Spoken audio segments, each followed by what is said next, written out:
Star Wars is not in a good place. It's been in a bad place for a while. It's had to sit through a couple of mediocre shows this year. Obi-Wan, not a very good show. A lot of really dumb stuff in that show. And then Boba Fett, which is probably the worst of the batch, to be honest. That show is really, really bad. And then finally, from what I understand, okay, I hear from some people that Andor is actually pretty good. That it's an entertaining show.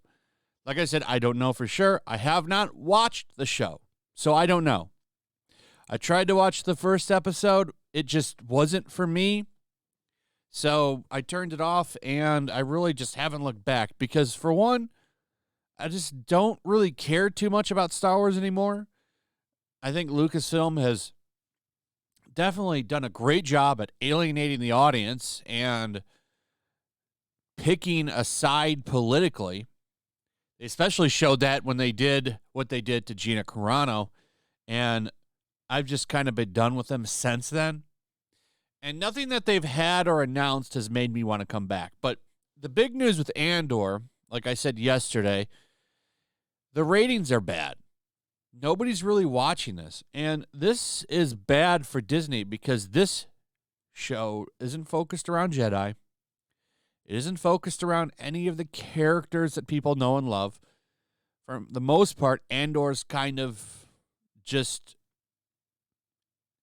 he's an original character from them, number one. And what this says is, like, for example, Rian Johnson's trilogy, which apparently is still happening, at least what he says, he's still talking about it. Stuff like this, no one's going to tune in for it. I hope this trilogy does get made so I can make content laughing at it, losing money.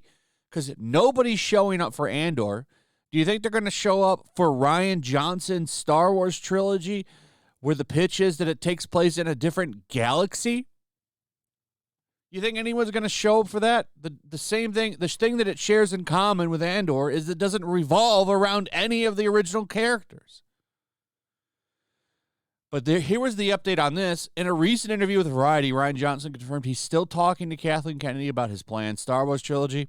I have talked to Lucasfilm president Kathleen Kennedy about it, and we're still talking about it. I had such an amazing experience making The Last Jedi. It's entirely a matter of scheduling for me, putting this Glass Onion out, and making the next one of these Knives Out sequels. The answer is, I don't know. I do think he's going to still make that movie. I can't wait. I can't wait for this to come out. Will it still get will it get a trilogy when the first one flops? And it will. So it's bad decision after bad decision, and they keep doing it. This is why when everybody was saying Kathleen Kennedy is in a closet, has no power, I said those rumors are bullshit because look what's happening. Now they're doubling down on a J.J. Abrams influencer, which would be Damon Lindelof. And to me, that's just like, what are you doing? You already had a couple of bad picks with JJ. Rise of Skywalker is one of the biggest pieces of shit I've ever watched.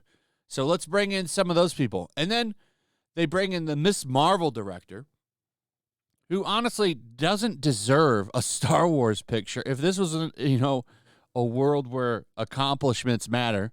Now, Miss Marvel I have not watched. I don't really know a lot about it. What I do know is nobody freaking watched it. Nobody watched this show. I know that's not true. Some people watched it. What I mean by that is the show didn't make the Nielsen top 10. Okay. Nobody cared about this show. Nobody was really watching it. But hey, we live in a world of entertainment that is a bottom-up industry. So if you're a failure, you get to keep working. In fact, the bigger you fail, the higher you go.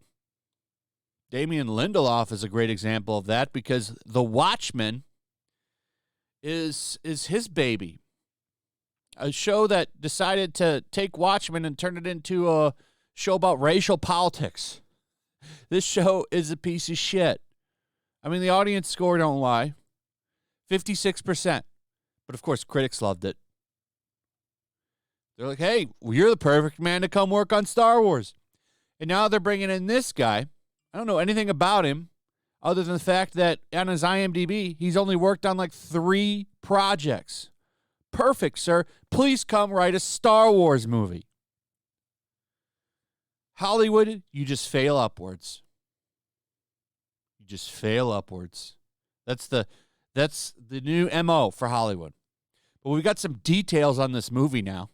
And it doesn't sound exciting at all. It takes place after Rise of Skywalker. So they're not moving away from the characters like they said they wanted to. They're going to stick with the world that they've created. So much for that retcon on the Disney trilogy. They're keeping it around and making sequels to the bullshit. A secret writer's room. A rising scribe, which is this guy on the right. How's he rising? He's worked on 3 things. And a Post Skywalker Timeline, a look inside Damon Lindelof's Star Wars movie, exclusive. So there's not a lot of details here, but apparently it's going to take place after the Rise of the Skywalker, after Rise of the Skywalker, or Rise of Skywalker, or whatever the hell it's called. And characters from that trilogy are on the table to be in it. Not a trilogy, it's just going to be a movie. And if it's successful, they could do another movie that follows it. Once again, they have no plan on what they want to do. Just like with Rise of Skywalker and Return of the... Or no, was it... Last Jedi. These movies are so forgetful. So, Rise of Skywalker, Last Jedi... That's the foundation for this movie. It's been in the works for months, and while Lindelof is getting the Wookiee-sized share of attention, I don't know why, thanks in no smart to a pedigree that includes co-creating TV sensation Lost and shepherding the acclaimed HBO series Watchmen. The only people that were praising that were weirdo critics. He is by no means the only person involved.